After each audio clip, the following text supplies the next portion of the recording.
welcome to another edition of What's the Word in association with Ladbroke. Slim down panel for us this week, much more efficient proceedings ongoing. Anyway, Mark Boylan back in the chair and Johnny Wood back beside no him. Jockey. No Jockey and no Shane. Yeah. Completely different look. Completely different look to proceedings. Anyway, big news in the week. It's not coming home. Although you just have come home yourself. I have watched the game in Barcelona, yeah. They were very defensive in the second half. I don't think they needed to be, but they were. And whether they weren't good enough or whether it was just fear, I don't know. But I thought they didn't manage the game very well. Possibly both. Maybe. Young team, but I was a bit disappointed. As you sat there in the home of La Masia and passing football and Iniesta and Xavi, like, just what? Like that, watching that in the midfield. Yeah, Lingard. You know, it was disappointing. Yeah, kind of rare situation during the week. You may have missed it as well. Big moment on Tuesday evening at Roscommon where we had 5 races won by lady riders. An incredibly rare occasion.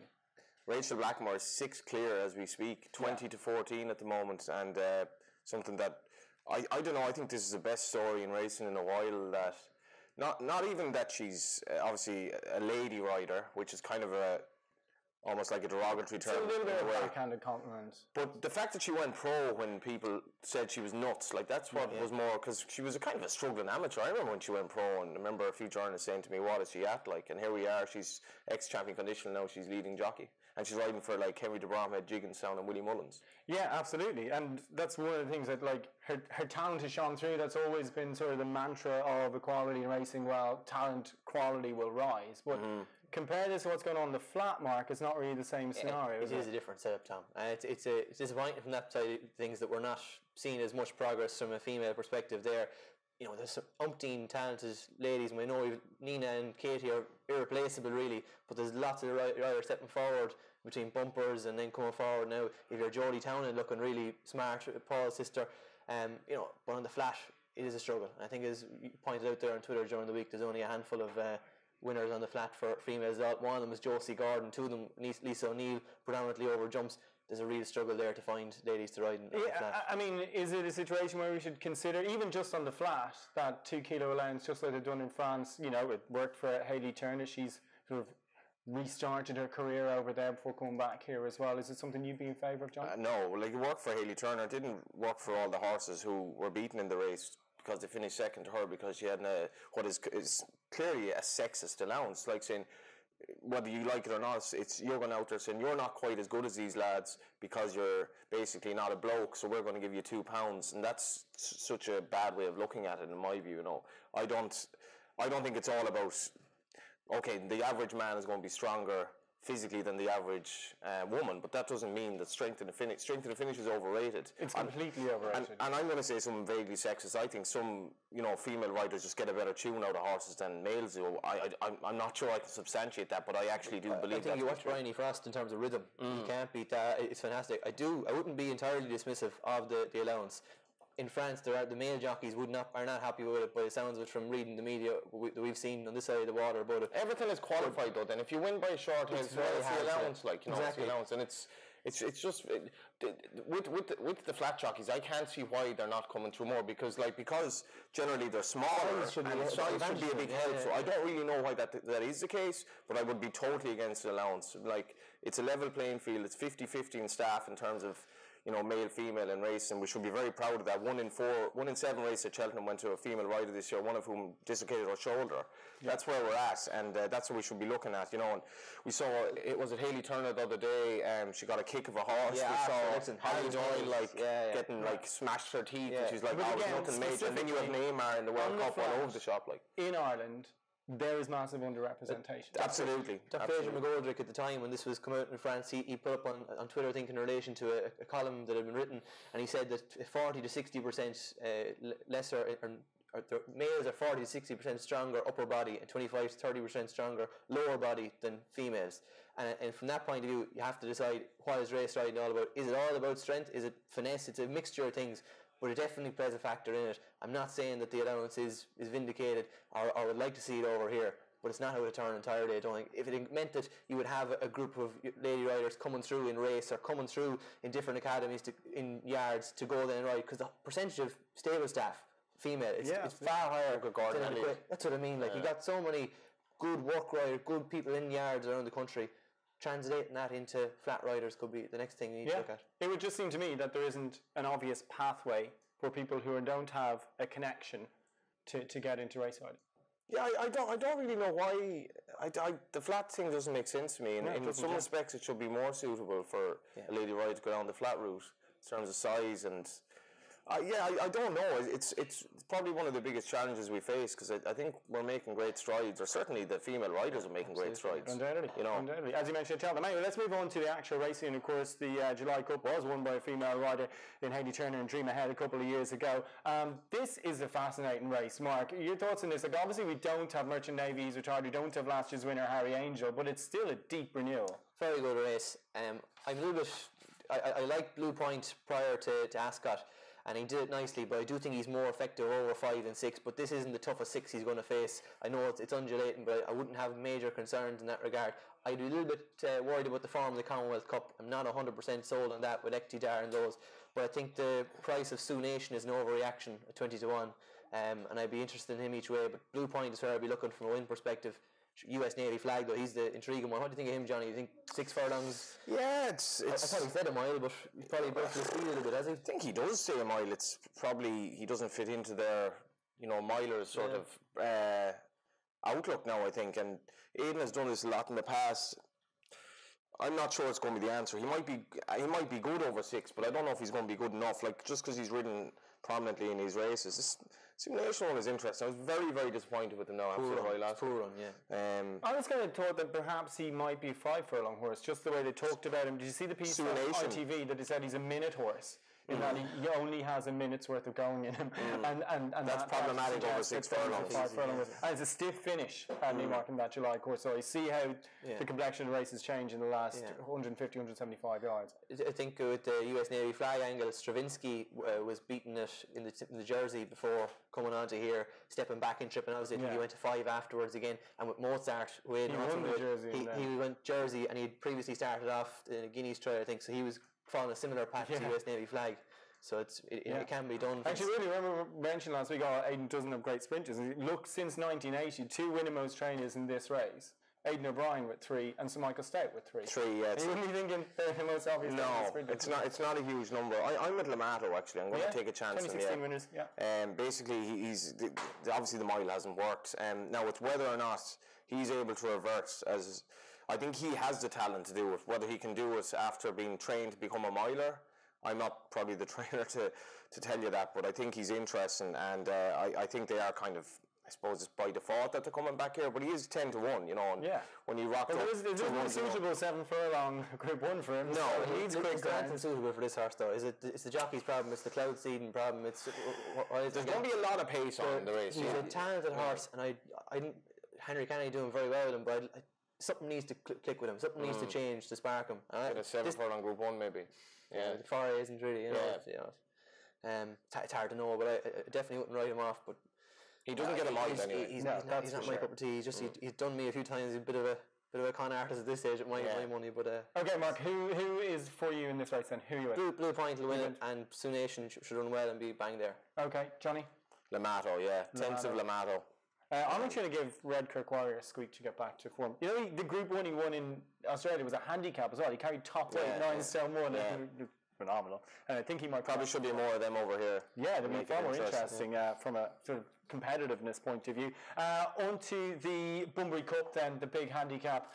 Love these. Anything jump off the card to anything you've been following all year for one of these? No, I thought the favourite was probably worth taking on. Al-Kazim's half-brother, Maxime, with Ryan Moore's an interesting booking here, and I think the trip angle is definitely interesting, and probably not badly handicapped. If you go back to sort of 3 runs ago, in his Ascot run. He's excellent form at Newmarket as well. Yeah. 1-2, 1-2 or something. And actually, like that horse just travels really well in his races, and I think he's interesting. I know his price is kind of gone now, but he's still around 10 to 1. Yeah. I for you, Mark? Didn't have any problem with the favour other than his price. I think he's better over 7 than 6. It's always hard. I think that sort of race when you're throwing him into the Woking over 6, and you're not really making him into a 6 furlong horse before that. I thought it was a bit of a culture shock to him. He'll be happy over this, but Card Sharp is the one for me here. He'll be 25 to 1, and he won the July Stakes this meeting last year. He's some nice form. I think he was second or third in the Norfolk as well to Sioux Nation. Yeah. Now he can be hit and miss. You didn't enjoy it last time on the All. There was his first start on the Tapit at Newcastle in a Group 3, but he bolted up in a listed race 2 starts before that. He is a talented horse now when things fall right from back in a handicap now for the first time in a little while. 25s, you don't need too many more reasons to have a go each way. The opening of the card, Superlative Stakes, something was jumping out for you on that, Mark? Yeah, I like that Quarto. I thought what he did was really, really eye-catching now for a Dubarry horse at this time of year to win over 6 furlongs like he did.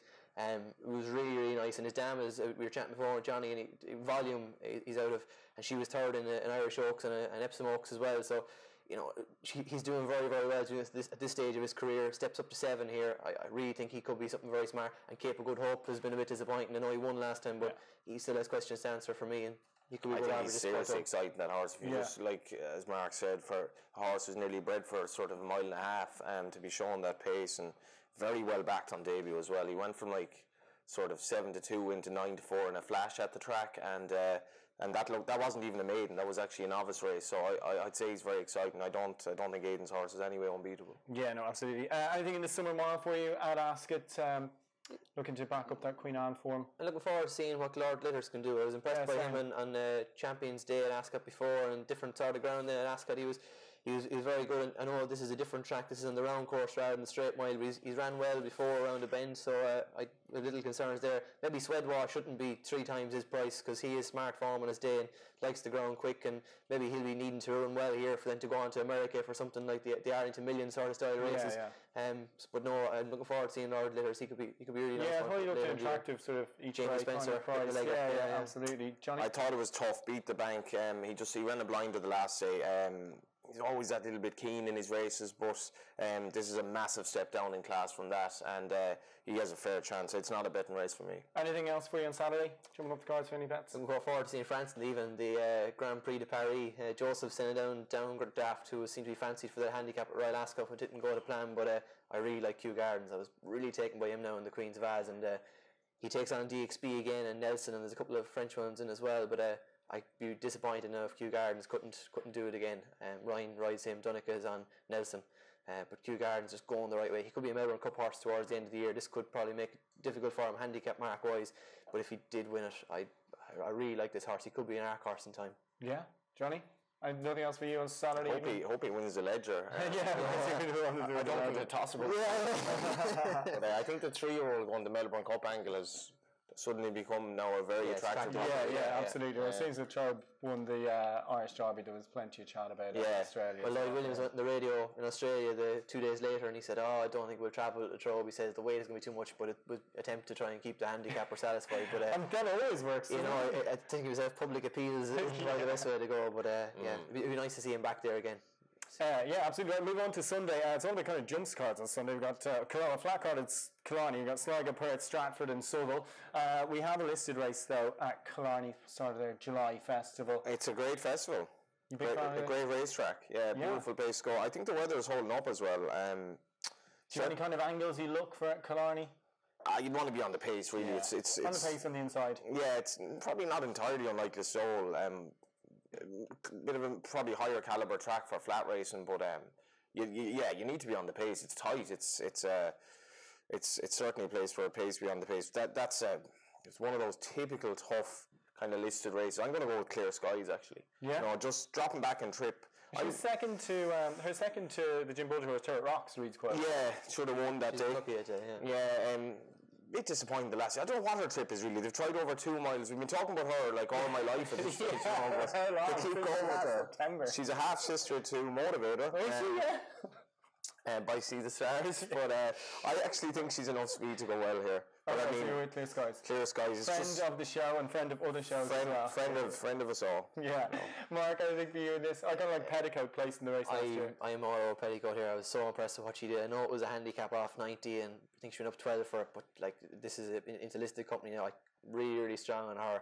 The way she went about it, she looked like she had plenty left even at the end of the day at the Curragh. Clear skies, could see an improved performance from the last day at the Curragh. The important thing with her, I think, is a strong pace. Definitely, yeah. And you're going to get that here more than likely. There's enough in there to cause bother early. So yeah, I'd be all over Petticoat from the point of view she's going the right way, and McAlford seems to hold her in high regard. And but Clear Skies definitely with a pace angle here should suit her better than last time. Anything else for you on the Sunday cards? Looks a variety of jumps cards, but I think I found it very, very tough, I have to say. Yeah, on the horse front. Nothing major. I thought there was one in all places in Perth. I thought Court Dreamin' for Nicky Richards. Ryan Day claims 3.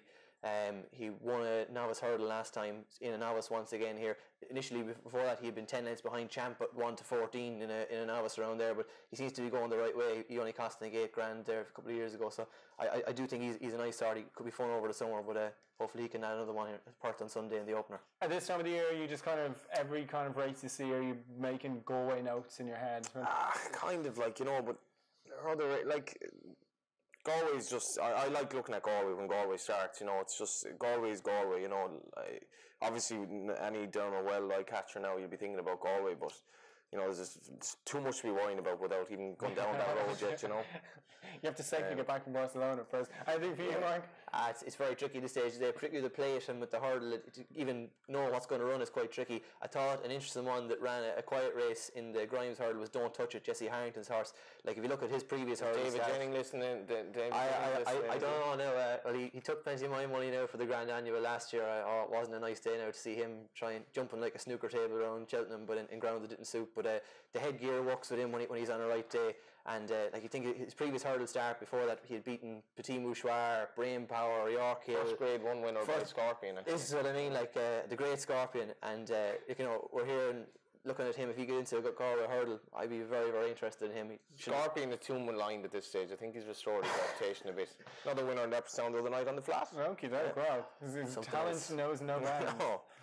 Let's move on to our best bets of the weekend. And of course, Ladbrokes best odds guaranteed on those multiples between 12 and 2 every single day in shops. So go best bet of the weekend, Mark, and give us a treble as well. Best bet of the weekend will be Cuerto in the Superlative Stakes. Really excited about him. And 2 to throw him at the multiple will be Kew Gardens in the Grand Prix de Paris.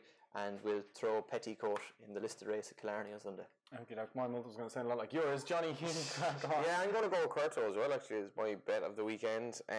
Next best, I'm going to give Galway footballers +4. Seems to be the wise guy sort of a prediction for the weekend. This Galway footballers. I don't see us. I think it'll be very, very close. I don't see it as a 4-point game anyway. And I'll give my third selection as Lamato. Why not? Lamato. I'm going for Redkirk Warrior in the July Cup. I'm going to go with Cuerto as well. And also we'll stick up France to win the World Cup. Anyway, that's the treble. Thanks for watching. Thanks for listening. We'll be back again next week with more.